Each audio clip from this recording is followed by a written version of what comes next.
আর এই সন্দেশখালী কাণ্ডে এবার প্রাক্তন সিপিএম বিধায়ক নিরাপদ সর্দারকে গ্রেপ্তার করলো পুলিশ। আর এরই প্রতিবাদে আগামীকাল সন্দেশখালীতে 12 ঘন্টার বন্ধের ডাক দিল সিপিএম। কাল 12 ঘন্টা সন্দেশখালী ধর্মঘটের ডাক। বেপাত্তা শিবু হাজরার অভিযোগের ভিত্তিতে গ্রেপ্তার সিপিএম এর প্রাক্তন বিধায়ক নিরাপদ সর্দার। নাজাট বসিরহাট থেকে ভাঙর প্রাক্তন বিধায়কের গ্রেপ্তারিতে দিকে দিকে প্রতিবাদ সিপিএম এর। বিনা নোটিশেই বাড়ি থেকে তুলে এনেছে বাঁশদ্রোণী থানার পুলিশ। অভিযোগ নিরাপদ সর্দারের।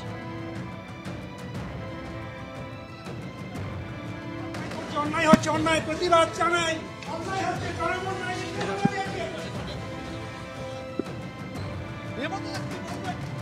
অন্যায় করছে, অন্যায় হচ্ছে, অন্যায় প্রতিবাদ জানাই। অন্যায় হচ্ছে, এই কি বলবেন? অন্যায় করছে, অন্যায় হচ্ছে, অন্যায় প্রতিবাদ জানাই। অন্যায় হচ্ছে,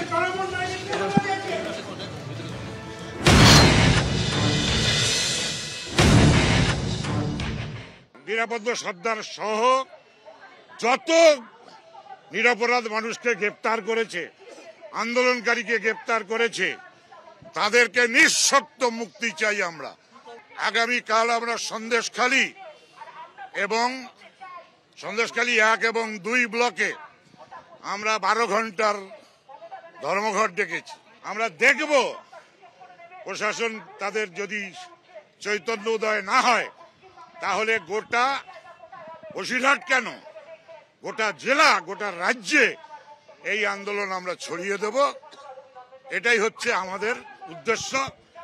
যারা গ্রেপ্তার হয়েছেন তাদের পাশে আমাদের আইনজীবীরা দাঁড়াবেন এবং সেই আইনজীবীরা বিনা পয়সায় এই সমস্ত গ্রেপ্তার হয়েছেন যারা, তাদের মামলা লড়বেন, তাদের পাশে আমরা থাকব। সন্দেশখালী ওই জায়গাতে বেশ কিছু রাজনৈতিক দল উঠে পড়ে লাগলো সন্দেশখালীকে অশান্ত করার জন্যে, এবং তার মধ্যে আমরা দেখতে পেলাম সিপিএমের পূর্বতন যিনি বিধায়ক ছিলেন তার একটা খুব অ্যাক্টিভ রোল, তার পেছনে পেছনে আইএসএফ এবং সঙ্গে বিজেপির টাকা, বিজেপির মদত, এইসব মিলিয়ে সন্দেশখালী উত্তক্ত হয়ে উঠল, এবং যেটা কোনোভাবেই কাম্য নয়।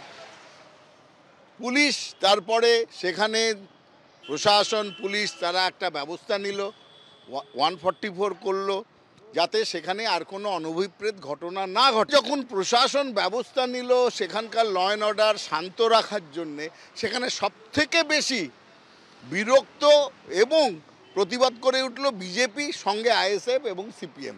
যেন তাদের পছন্দ নয় যে এই জায়গাটা শান্ত থাকুক, তাদের পছন্দ হচ্ছে দাঙ্গা হোক। সন্দেশখালী কাণ্ডে গ্রেপ্তার সিপিএম এর প্রাক্তন বিধায়ক নিরাপদ সর্দার। আর এর জন্যই বিক্ষোভ প্রতিবাদে সামিল হয়েছেন সিপিএম এর কর্মী সমর্থকরা। দিকে দিকে প্রতিবাদ বিক্ষোভ দেখিয়েছেন তারা, যেরকম ভাঙড়েও বিক্ষোভ দেখান সিপিএম এর কর্মী সমর্থকরা। সুজিত বসুর কনভয় লক্ষ্য করে সেখানে উঠল চোর চোর স্লোগান।